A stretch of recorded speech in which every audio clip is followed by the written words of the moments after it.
মানুষটা কেন যে আসছে না?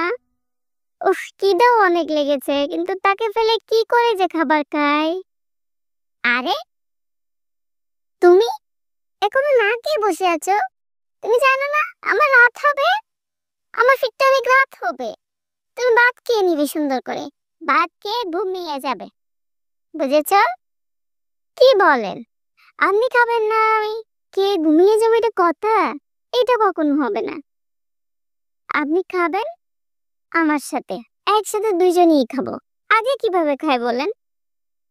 ঘরের কর্তা আপনি, কর্তাকে ফেলে কিন্তু খাওয়া যায়? মাশাআল্লাহ, মাশাআল্লাহ, কি একটা বউ পেয়েছে, এত লক্ষ্মী। স্বামীর কথা এত চিন্তা করে, কিভাবে যে বোঝায়। এরকম বউ কিন্তু অনেক সাত করে পাওয়া যায়।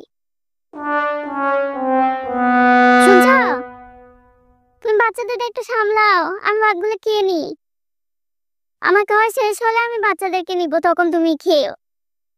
উফ, কত যে খিদে লাগলো, কাজ করতে করতে বাচ্চাগুলোকে সামলাতে সামলাতে খেতেও পারি না ভালো করে। সে একটা অবস্থা, সে একটা জ্বালায় আছি। মানুষটা অফিস করে আসে, কত কষ্ট হয়, কাপড়গুলো একটু ধুয়ে দিই। স্বামী মানুষ পারেও না, একটু ভালো করে কাপড়গুলো ধুয়ে দিই। বউ মানুষ, এগুলো তো আমাদেরই কাজ না? স্বামীর সেবা যত্ন না করলে কিভাবে জান্নাত পাওয়া যাবে বলেন?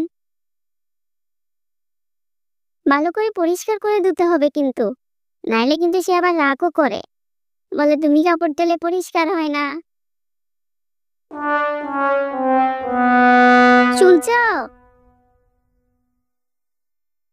দুটো বাচ্চার জন্য পাচ্ছি না, আমার শাড়িটা একটু তুমি ধুয়ে দিও না প্লিজ। বউয়ের কাজকর্মে সহযোগিতা করা কিন্তু সুন্নাত, তুমি জানো সেটা?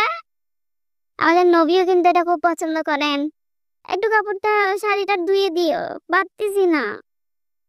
এক যে ছিল সোনার কন্যা, মেঘ বরণকে ইস, মাইয়া দেখ তুইয়া কন্যার সব কেশেষে ইস। নিজের সাজগোজ এখন যেন একটা বিশাল শৌখিনতা, শরীরে এত টায়ার্ড লাগে, নিজের যত্ন করতেই পারি না। তখন যেমন দুইটা বড় হয়ে যাবে,